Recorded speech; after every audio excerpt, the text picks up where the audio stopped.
चैता भारहंबासं चक्रवर्ती महिठियो संति संति करेलोए पत्तो गई मानोत्तर। आराध्य के श्री चरणों में वंदन। श्रद्धालु भाई बहनों,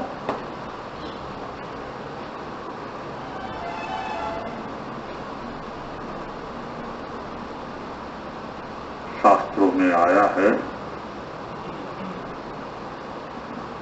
जो व्यक्ति आंतरिक वृत्ति से नम्र होता है,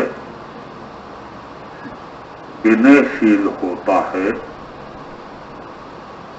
वह व्यक्ति गुणों को, सद्गुणों को, विद्या को, शिक्षा को बहुत जल्दी ग्रहण करता, क्योंकि आता भी है जैन धर्म का जो मूल तत्व है वह है विनय। विनय मूलो धम्मो परमत्व। विनय मूल धर्म का स्वरूप है और विनय में सब कुछ ले लिया। सारी प्रकार की व्यवस्थाएं विनय के साथ जोड़ दी। और जो व्यक्ति नम्र बन करके चलता है, भारतीय संस्कृति में नम्रता का भी महत्व है। यहां यह दिया गया है कि बड़ों का विनय करो, तुम सहजता से बड़ों के गुण प्राप्त कर लो। अपने को नम्र नीचा बनाकर रखो।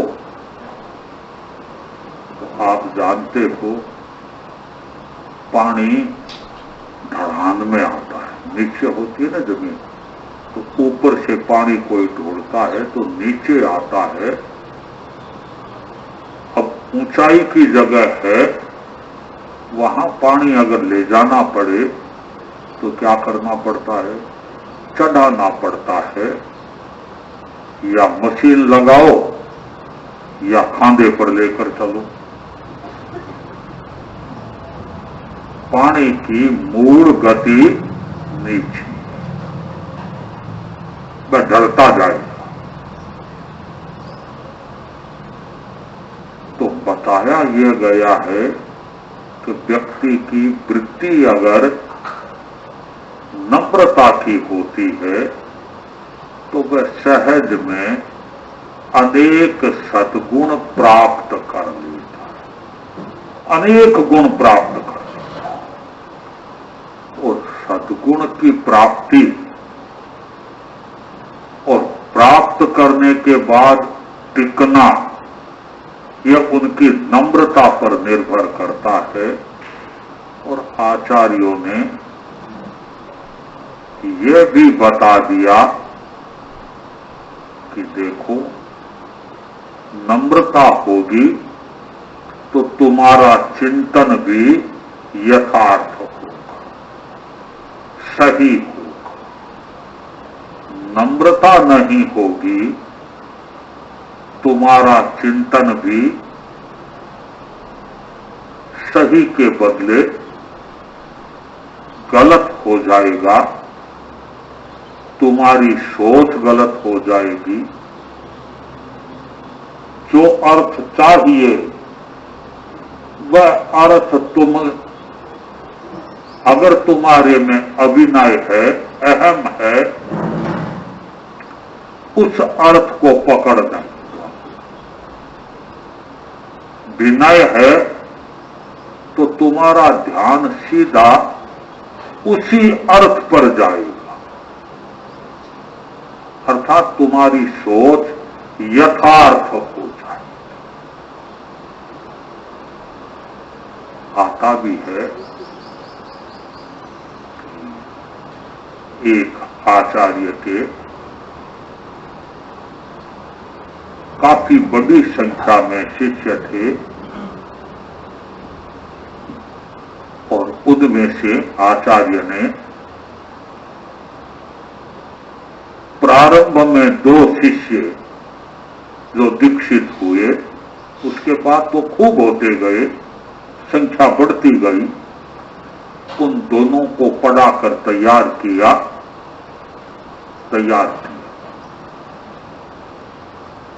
और आचार्य महाराज ने कहा कि भाई देखो, मैं कुछ श्रावकों की संभाल में भी टाइम लग जाता है और प्रवचन आदि में भी टाइम लग जाता है और शिष्य संपदा बहुत है, इनको पढ़ाना जरूरी है। उन्होंने इनको नियुक्त कर दिया दोनों को कि तुम पढ़ाएगा। काफी संत उनके साथ कर दिए, तुम इनके साथ पढ़ो, तुम इनके पास पढ़ो। और काफी संतों को यूं कह दिया कि देखो दोनों जगह क्लास चलती है, तुम्हारे को जहां ठीक बैठे वहां पर तुम्हें पढ़ते जाओ। अब उनमें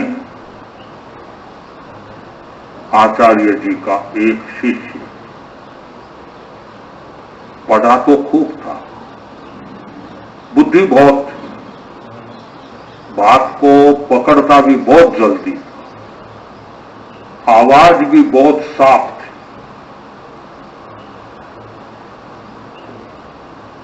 किंतु था अहम था।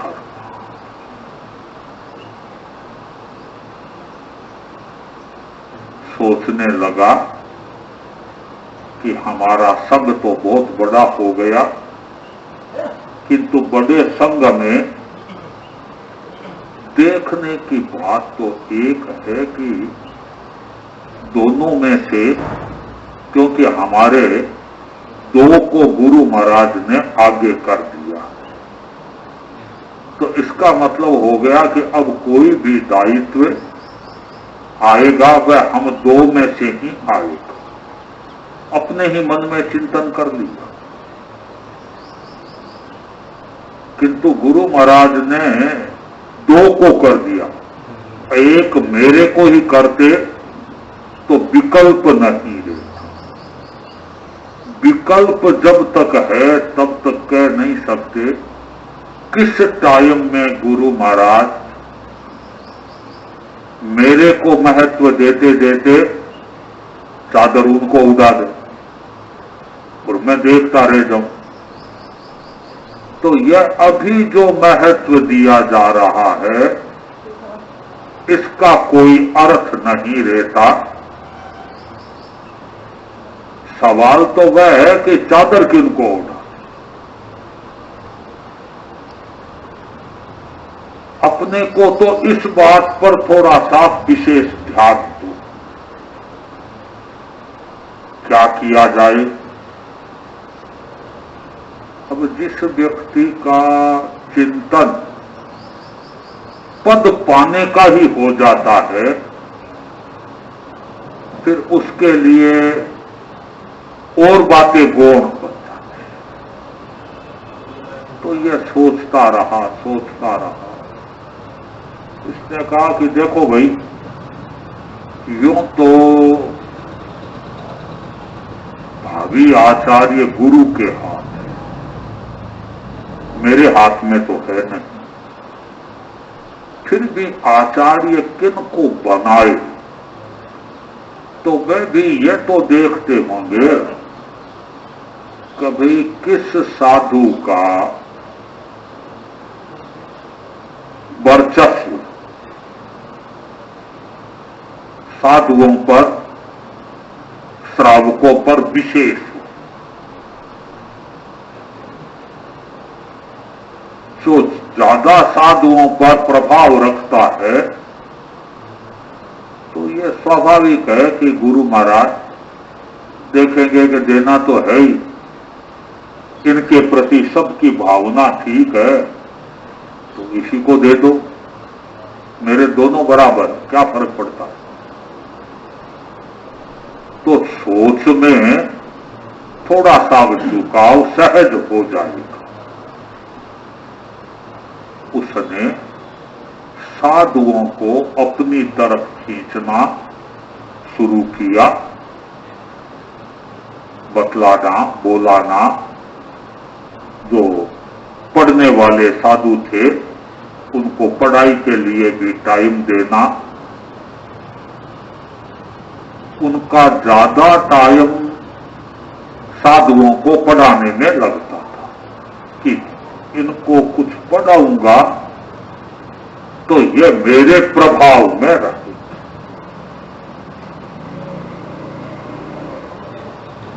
टाइम ज्यादा लगता था तो सामान्यतया गोचरी के लिए भी गुरु महाराज ने दोनों को छूट दे दी थी कि तुम पढ़ाते हो दोनों तो गोचरी संत कर लेंगे, तुम ये काम की।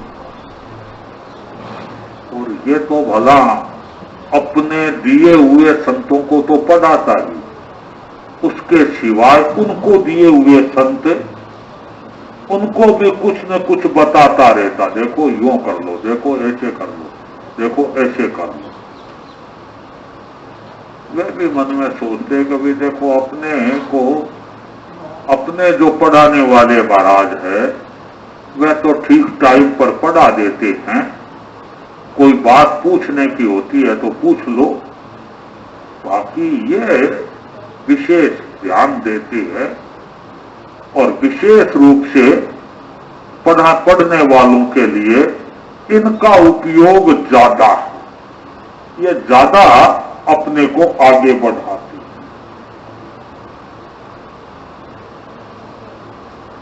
क्योंकि सामान्य पढ़ने वाले साधु उनको तो कोई पढ़ाए, पढ़ाने में टाइम दे, पूछे, उनके प्रति आकर्षण होगा, स्वाभाविक है।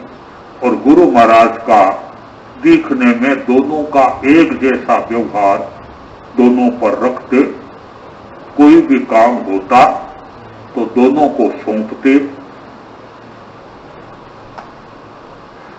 कुछ गंभीर अनुभवी श्रावक उन्होंने भी एकांत में गुरु महाराज को अर्ज की कि महाराज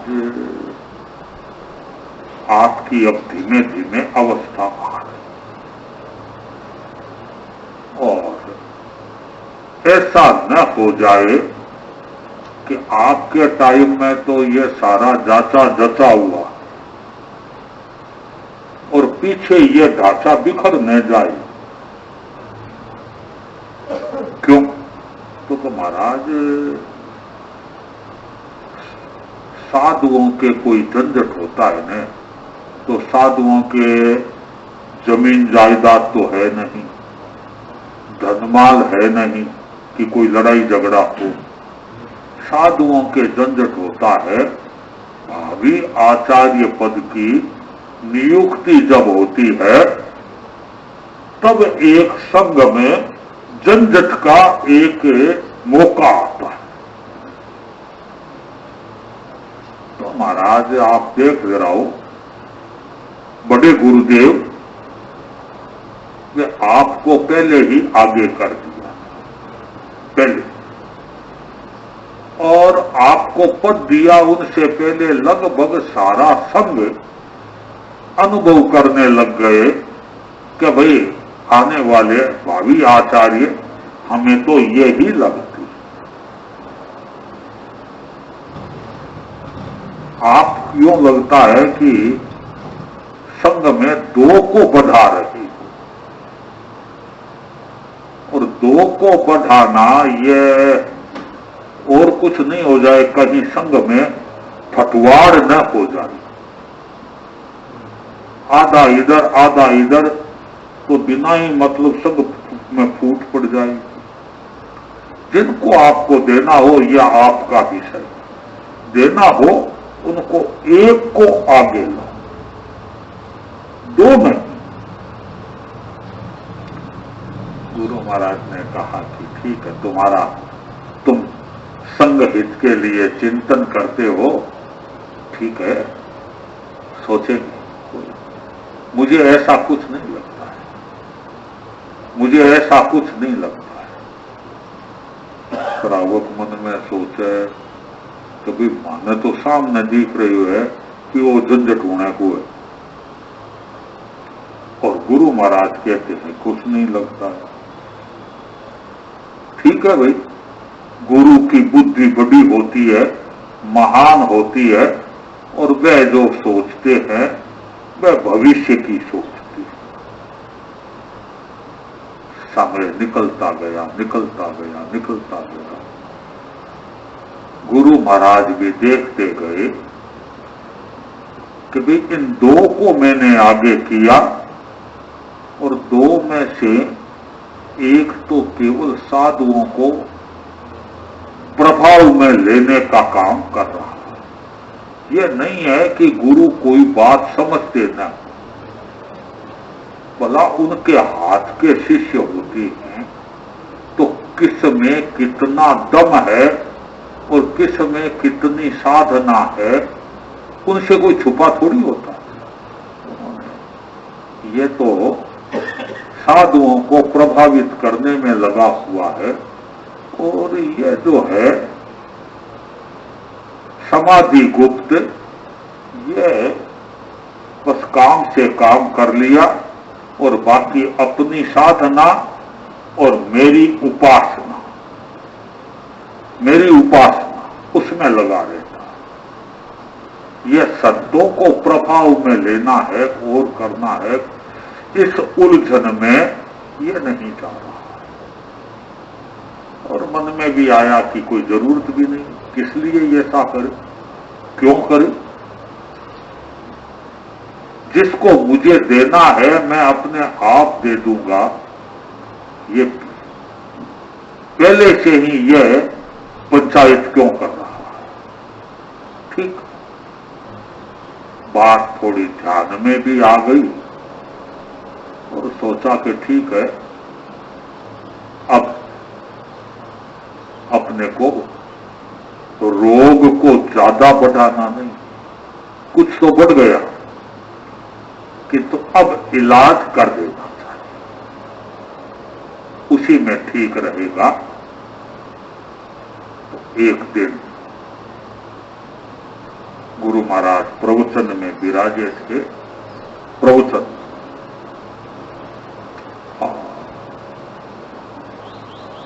पास में संत बैठे थे। उन संतों से कहा, अरे उन्हें संयम गुप्त को ले आओ, बुलाओ। संयम गुप्त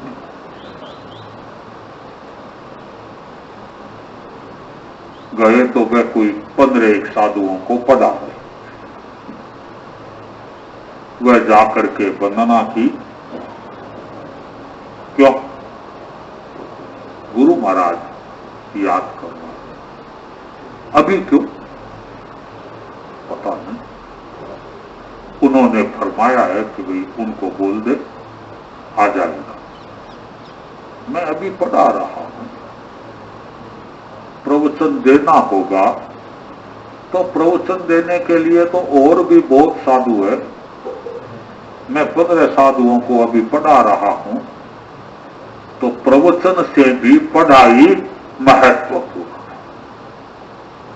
अपने संत पढ़ने वाले संतों को कहा, तुम बैठो, मैं जाकर के अर्ज करके आ जाऊं कि भाई मैं अभी प्रवचन नहीं दे पाऊंगा, क्योंकि मैं पढ़ा रहा, मेरा अभी पढ़ाने का क्रम है, मैं उसमें लगा हुआ।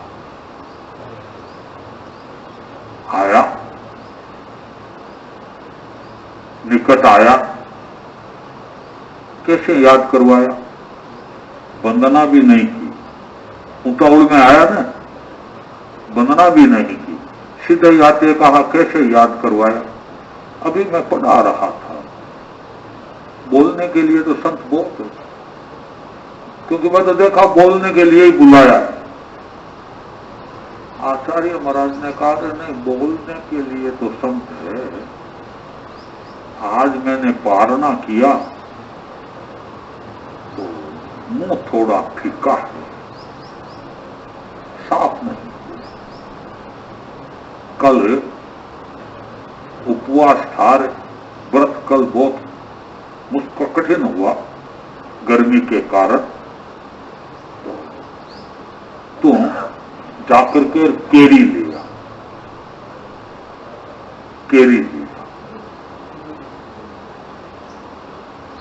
इसने मन में सोचा, भला सामान्यतया तो मुझे गोचरी छुड़ाई हुई है कि गोचरी नहीं, तुम पढ़ाई करो, और आज मैं पढ़ा रहा हूं तो मैं तो सोचा प्रवचन देने बुला रही। यह तो प्रवचन नहीं, प्रवचन से भी नीचे की बात करवा रहे हैं। यह तो कहते हैं गोचरी जाओ।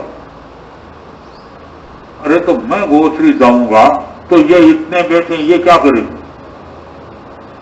ये तो इनसे भी करवा सकते थे, मेरे से करवाना कोई जरूरी है?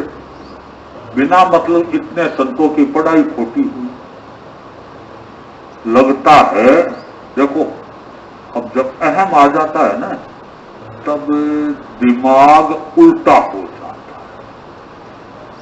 मन में आया कि यह केवल केरी मंगाते ही नहीं है, यह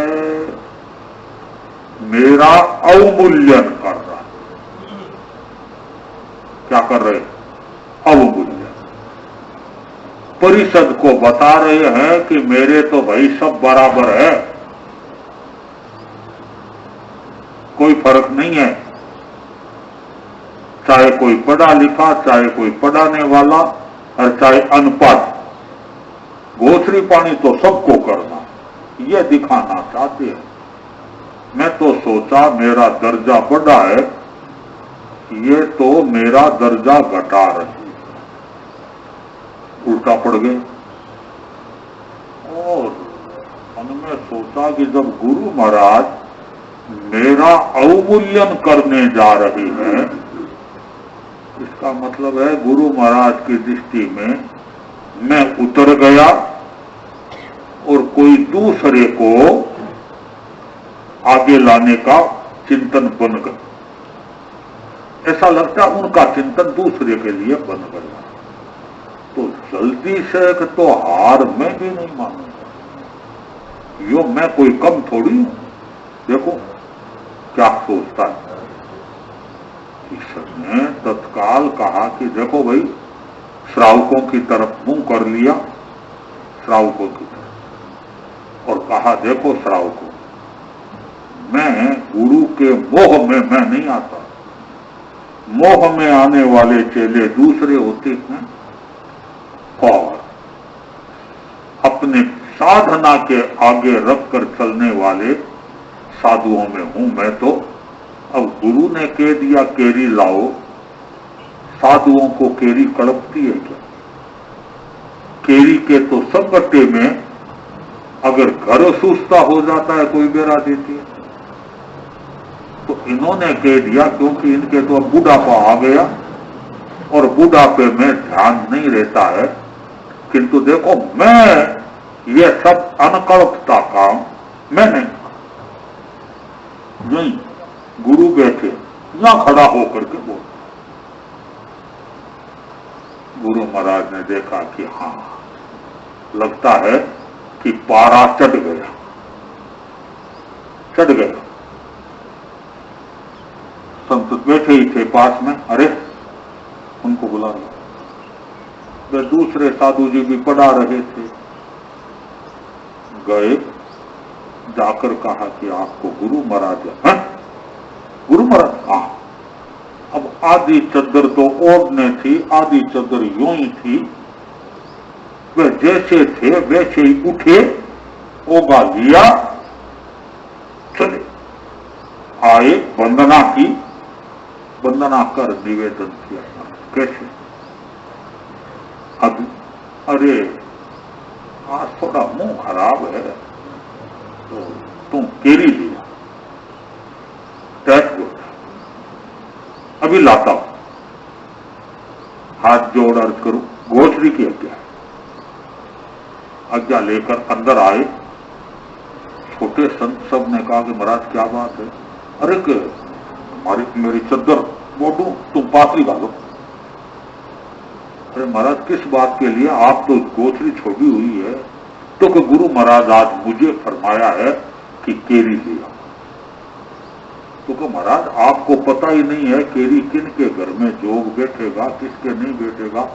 हम रात दिन गोचरी जाते हैं, हमको पता है, आपको पता थोड़ी।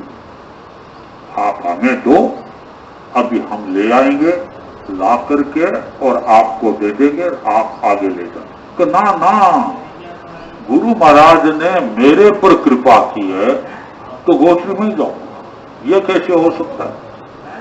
फरमाया तो मुझे लाने का, और गोचरी जाओ तुम। नहीं, मुझे तुम घर पता। स्वयं चद्दर बांधी, जोड़ी ली, उन्होंने घर बताए, पास पड़ोस के घर में ही गए। क्योंकि कुछ घर ऐसे होते हैं उनके लिए शास्त्रों में आया है वर्णन, अवंगुए दुआरे। क्या मतलब हुआ अवंगुए द्वारे? अर्थात सवेरे दरवाजा खुलता है तो शाम तक उनका दरवाजा खुला रहता है। किस बात के लिए? कि किसी समय साधु जी आ जाए। बंद दरवाजा हो, साधु जी क्या करेंगे? ठिकाने में तो भावना भावे, और आगे जार दरवाजो बंद करो, ताड़ो बांधा। अवंगुए द्वार वह एक जमाना था। आजकल तो 8 कोट दरवाजा खुला रख ले तो और मुश्किल है। साधु जी तो आवे नहीं आवे, और कई पहले और ही आ जावे। तो आजकल तो बहुत कठिनाई है, किंतु एक जमाना था तो श्रावकों के लिए यह था अवंगुए द्वार, श्रावक का दरवाजा खुला रहता।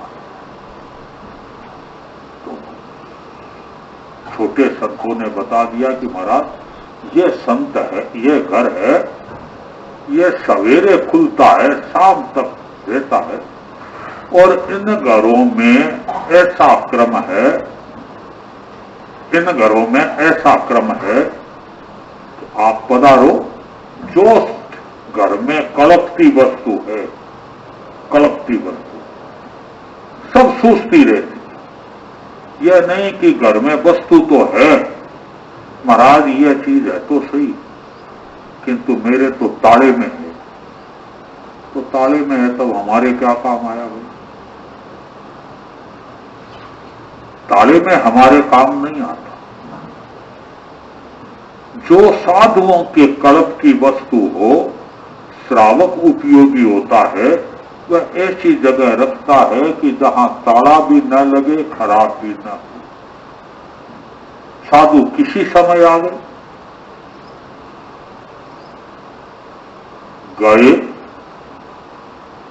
बहन ने अर्ज की कि महाराज कृपा करो, आपको जो भी चाहिए, मेरे घर की ये सब चीजें सूझती है। भावना भाई, तो भाई यूं कर केरी का आचार देना। उसने कहा कि महाराज केरी का आचार लो तो आप थोड़ी रोटी ले लो, क्योंकि कोरा आचार क्या काम आएगा? रोटी की जरूरत है। तो रोटी ली, रोटी के ऊपर केरी का आचार बनाया हुआ वह ले लिया, लेकर पात्री ढक, झोली लेकर आ गए। वहां आए व्याख्यान में, वहीं गुरु महाराज बैठे हैं। वह तो बोल रहा है अभी तक कि मैं ऐसा नहीं, मैं वैसा नहीं, ये नहीं कल्पता, ये अमुक शास्त्र में, ये अमुक शास्त्र में, ये अमुक शास्त्र में। वह तो शास्त्रों की दुआई दे रहा था। और गुरु महाराज ने पूछा, लिया? हाँ बोले। संतों को कहा, रे यहीं बैठा हूं, थोड़ी चद्दर आडी कर दो।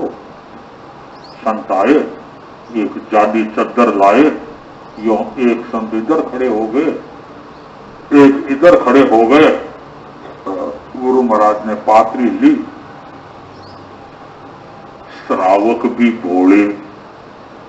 श्रावकों ने मन में सोचा, रे केरी लाना कल्पता नहीं, और ये साधु जी इनके खास है, धर्म संघ में करता धरता साधु जी है, पढ़ाने वाले, ये तो कह रहे हैं कल्पता नहीं।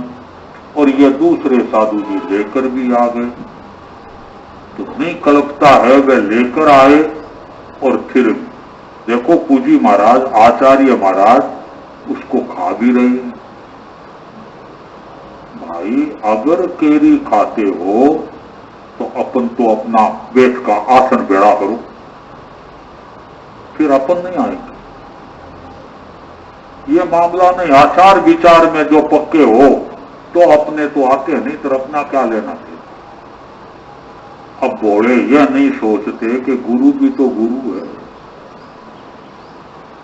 न जाने कितने के तो भीतर के भाव डामाडोल हो गए कि गुरु भी भला केरी खाते हैं, कल्पे नहीं, केरी में तो गुठली होती है, कैसे कल्पे। गुरु महाराज ने देखी पात्री में, वह अब भी बोल रहा है, अब भी बोल रहा। उसने मन में सोचा, मौका है, अभी मैं ज्यादा बोलकर श्रावकों को पक्ष में कर और गुरु से अपने आप को अलग कर दूं। बस यूं समझो कि एकदम आखिरी सिरे बात आ गई। गुरु महाराज ने देखा कि कहीं छोटा बच्चा हो और ऊपर छत पर चढ़े, फिर छत की दीवार पर चढ़े, फिर एक एक ईंट की जो दीवार हो उस पर चढ़ जाए, तो माँ बाप ये सोचे पड़ गया तो हाथ पैर छोड़े, उन्हें किसी तरह से नीचे उतार। तो गुरुदेव ने सोचा ये तो चढ़ तो गया ऊपर, अब गिरना गिरना बाकी है। गुरुदेव ने कहा, रे चद्दर हटा दे, हटा दी चद्दर। उनकी तरफ देखा, वह बोल रहे थे, उनकी तरफ देखा। अरे इंद्रगुप्त, आना बैठ। अब भले कितना ही बोलता था, किंतु वह गुरु का आतप तत्काल कुछ नहीं कर सका, बैठ गया। मन में सोचा क्या कहते हैं। उन्होंने कहा, रे भाई ये क्या कहता रहा इतनी देर तक, और तुम लोग भी सुनते रहे, और अभी भी ये केरी लेकर आया तो तुम लोगों के कितनों के मन में क्या आया होगा। श्रावक मन में सोचा, माका तो आयो बेट को लेर घरे जावा, अब धर्मस्थान छोड़ा। मन में तो यूं सोच रहे हैं, चुपचाप बैठे देख रहे हैं। गुरु महाराज ने कहा, रे तुम भी पागल हुए हो, इनके पीछे पागल हो गए।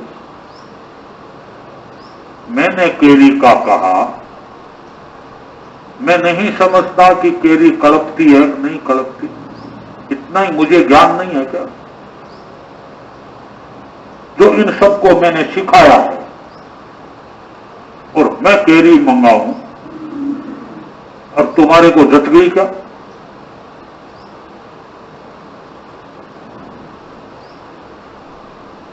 लोग बेचारे चुप देख रहे हैं, कि जच गई क्या, तो मंगाया है आपने और ये लेकर आए हैं, अब और जचने में क्या बाकी रहे। गुरुदेव ने वह केरी का बनाया हुआ अथाना आचार वह हाथ में उठाया, ऊपर लिया कि देखो यह रही यह केरी, ये केरी की सब्जी कहो कुछ भी कहो, यह है, मैंने यह मंगाया था। मुंह थोड़ा फीका था आज, ये खटमिठी होती है, तो देखा थोड़ा सा मुंह साफ कर, तो यह मंगाया था, मैंने इनको केरी लाने को कहा।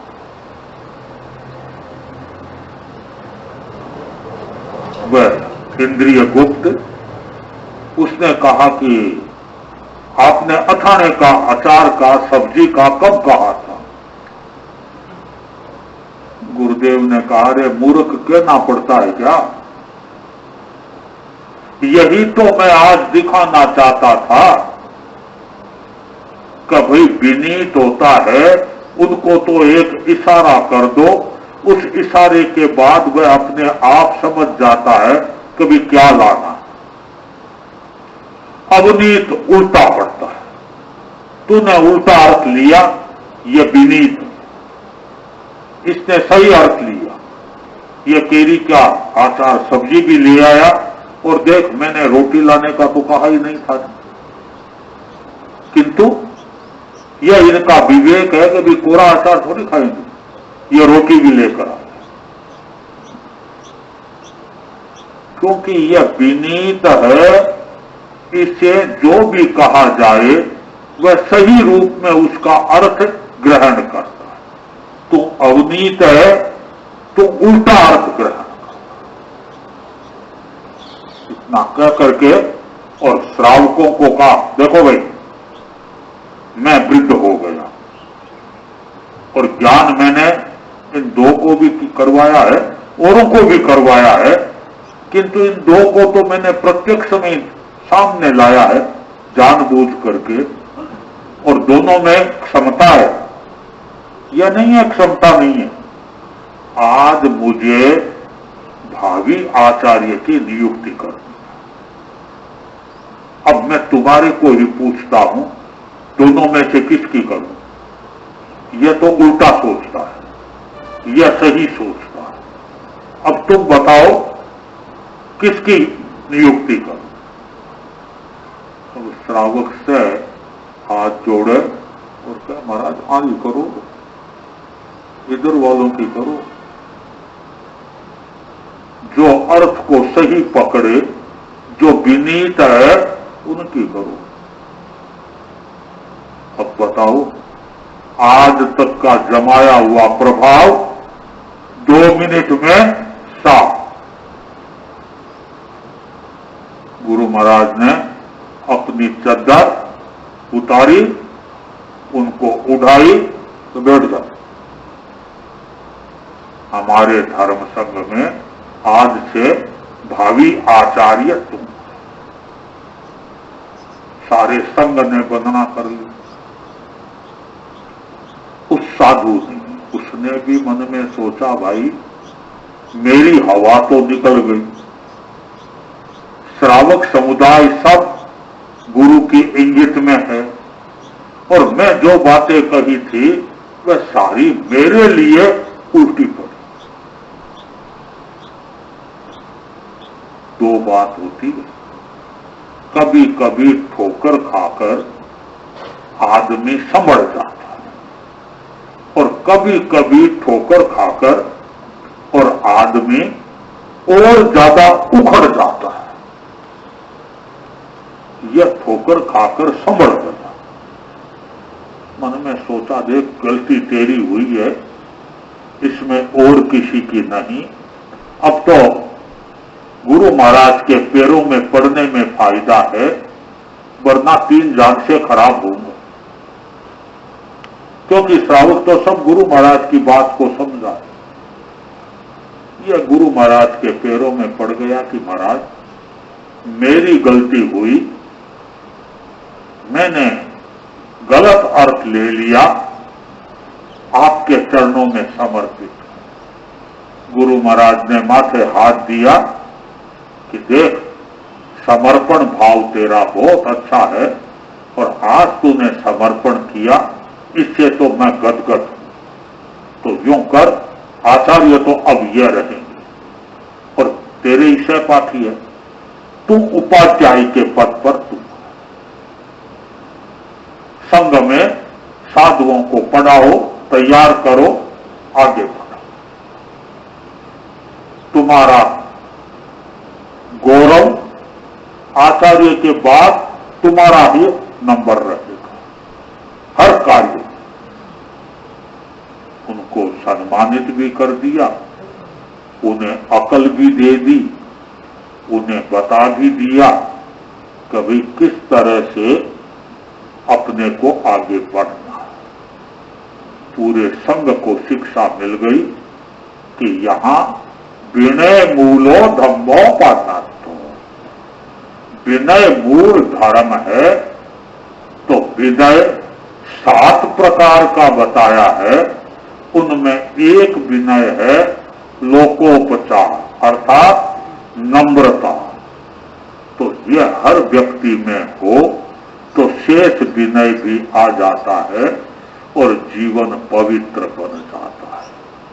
इसलिए कहा गया है कि क्या साधु, क्या साध्वी, क्या श्रावक, क्या श्राविका, विनय को आगे रखकर चले, हमेशा विनय की परंपरा को गतिशील बनाने का उपक्रम करे, तो मैं समझता हूं जीवन पवित्र और महान बनेगा। क्योंकि अपना धर्म संघ है, यह तो विनय पर टिका हुआ, अनुशासन और विनय, तेरा पंथ है, इनमें तो अनुशासन है, विनय है। एक गुरु की आज्ञा में अखंडता के साथ चलने का संकल्प होता है और हर कोई समर्पित होता है। तो पूरा संघ आचार्य के प्रति समर्पण भाव से आगे बढ़ने का उपक्रम करे और हमेशा अपने आप को संघ में गतिशील बनाने का क्रम बनाए। इसी मंगल भावना के साथ ओम। सरदार शहर में आचार्य वर्ग के सुख साता है, आज आए हैं अपने संघ में देवराज ठाकुर में है अभी सेवा